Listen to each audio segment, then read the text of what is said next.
भावपूर्वक हम आज की इस पावन कथा में सब लोग प्रवेश करें। तो आए प्रभु नाम संकीर्तन के साथ अपने चित्त को परमात्मा के चरणों में समर्पित करें। जय जय राधा रमण हरि बोल, जय जय राधा रमण हरि बोल, जय जय राधा रमण हरि बोल, जय जय जय जय राधा रमण हरि बोल, जय जय राधा रमण हरि बोल, जय जय रमण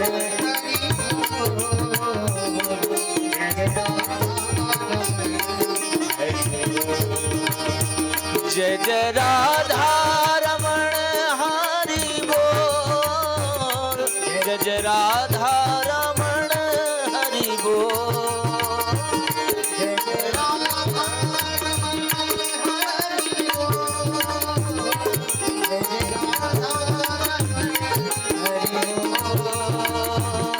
हरि बोल, हरि बोल, हरि हरि हरि बोल, हरि बोल, हरि हरि हरि।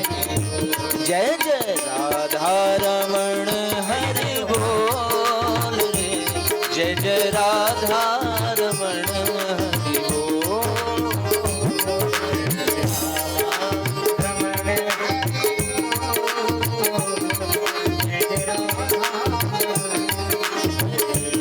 हरि बोल।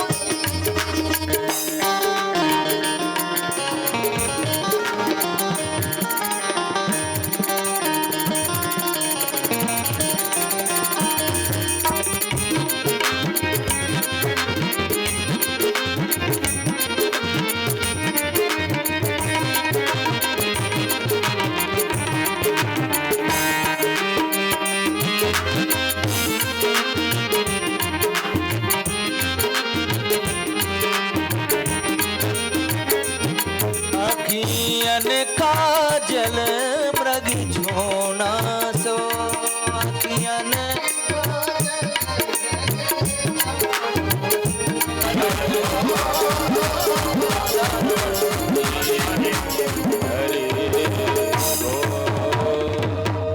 बोले वृंदावन बिहारी लाल की जय। जय श्री राधे श्याम।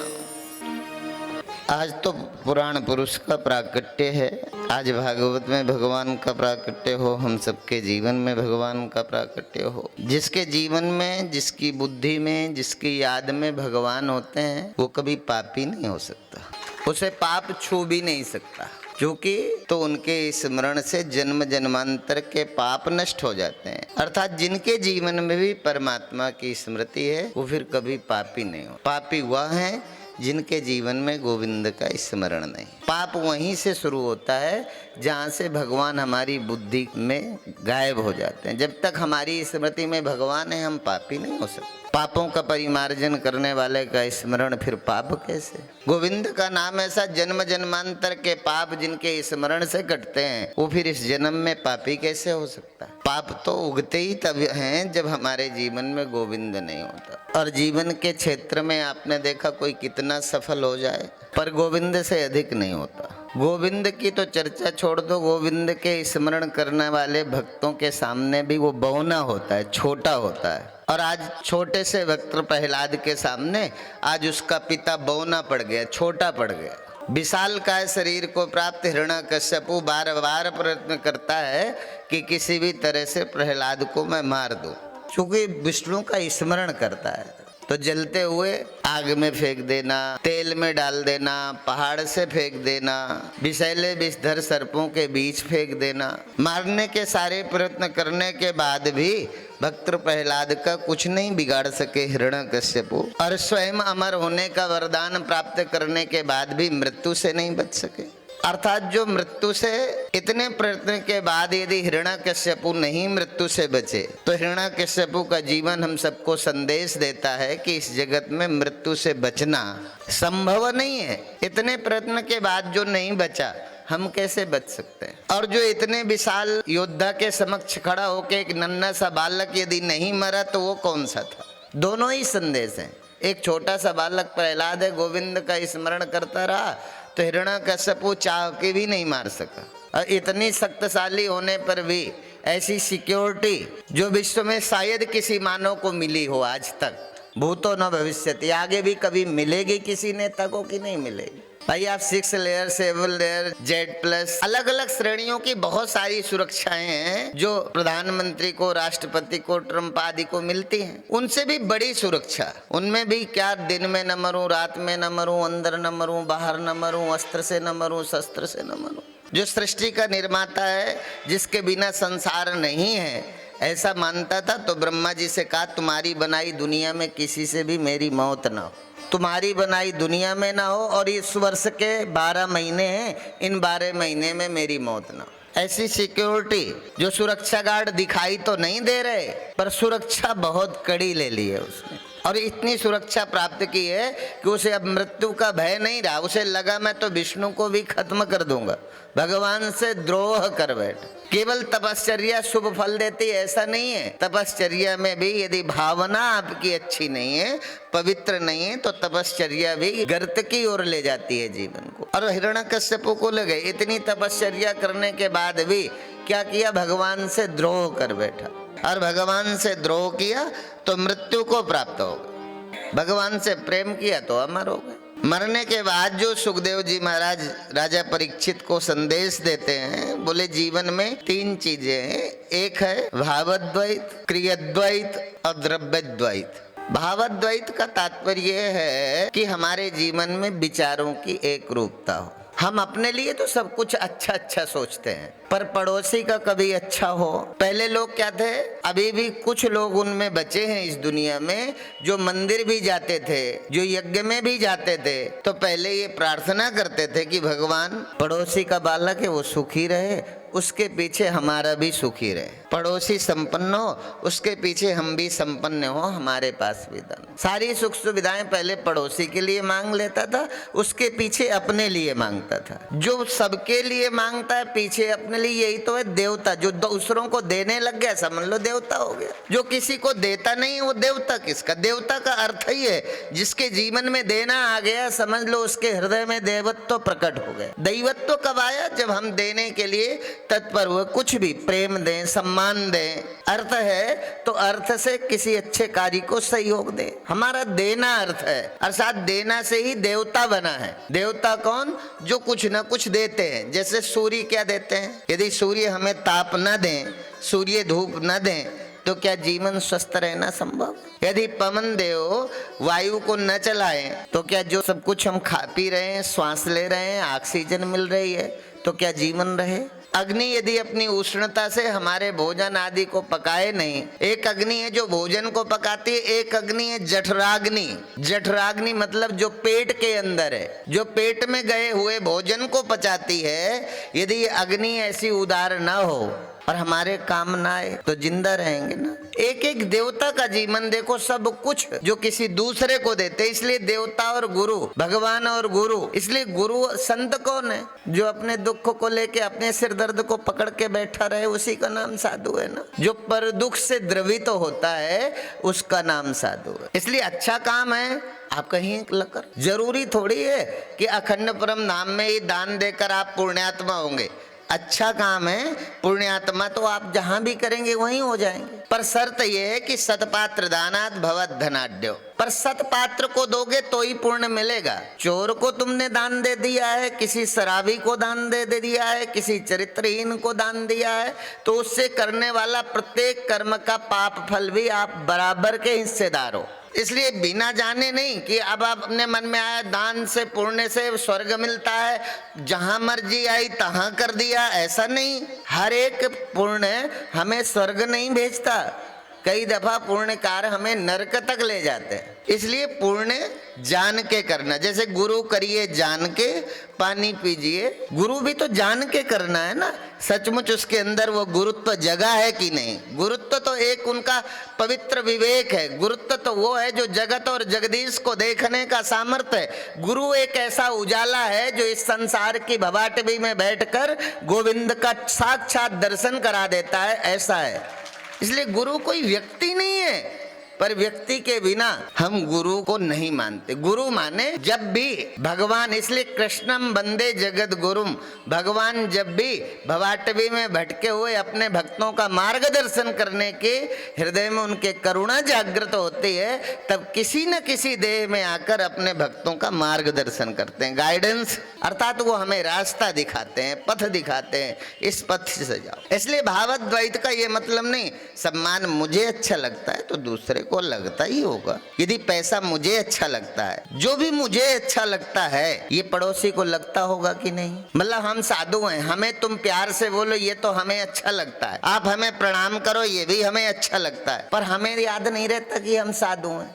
हम मतलब तुमसे झिड़क के बोलें ये हमारा अधिकार है और तुम हमें प्यार करो। हमारे गुरुदेव कहते हैं कोई बिजनेसमैन यदि अच्छा व्यवहार करता है तो बिजनेस के लिए करता ही है, उसे करना चाहिए बिजनेस चलाना। पर तुम साधु हो तो तुम्हें तो और अच्छा करना चाहिए, बिजनेसमैन से भी अच्छा व्यवहार करना चाहिए, क्योंकि तुम साधु हो, तुम्हें और अच्छा बोलना चाहिए। कई दफा साधुओं को भी साधु, इसलिए मैंने कहा था ना साधु कोई बेस का नाम नहीं है, इसको तो बेचारे को अकल भी नहीं है, चाहे जिस कलर में रंग दो, इसमें अकल है क्या कपड़े में। अकल का नाम साधु है। यदि तुम्हारी अकल ठीक नहीं है किसी कपड़े में हो सकते हो आप। जगत जननी माँ जानकी का हरण करने वाला किस कपड़े में था, इसलिए कहा शैले शैले न माणिक्यम मौक्तिकम न गजे गजे साधवो नहीं सर्वत्र चंदनम नहीं बने बने। इसलिए मैं ये बातें रख रहा हूँ कि धीरे धीरे न जाने कितने लोग चुपचाप तरीके से सनातन धर्म की वेशभूषा को अपनाते हुए प्रवेश करते हैं, फिर गलत कामों में पकड़ते हैं, तो हमारे धर्म के, हमारे अनुयायियों की क्षति होती है, उनकी श्रद्धा पर कुठाराघात होता है,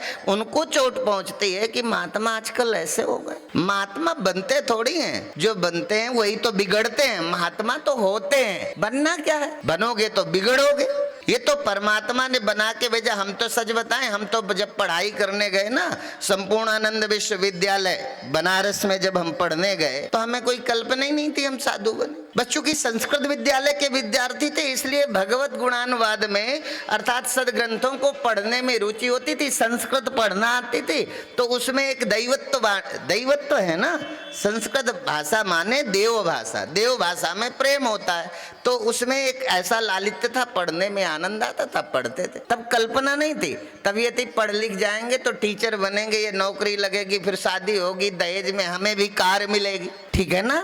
ये बिल्कुल दिल की बात है। तब तक साधु बनने का कोई इरादा ही नहीं था, और ऐसा भी नहीं है। मतलब हमने जब ब्रह्मचर्य बेस ले लिया तब तक भी कोई शादी करने को तैयार था, इसी बेस में कर देंगे, आप तो करने को तैयार हो जाओ। पर इसका मतलब शादी विधाता ने लिखी नहीं थी तो बाबा बन गए। अब बाबा बन के क्या करें, अब तो सारे बेले हो गए, कोई काम ही नहीं था, तो लगा कथा ही करो। गुरुदेव ने कृपा की, कथा करना शुरू कर दी।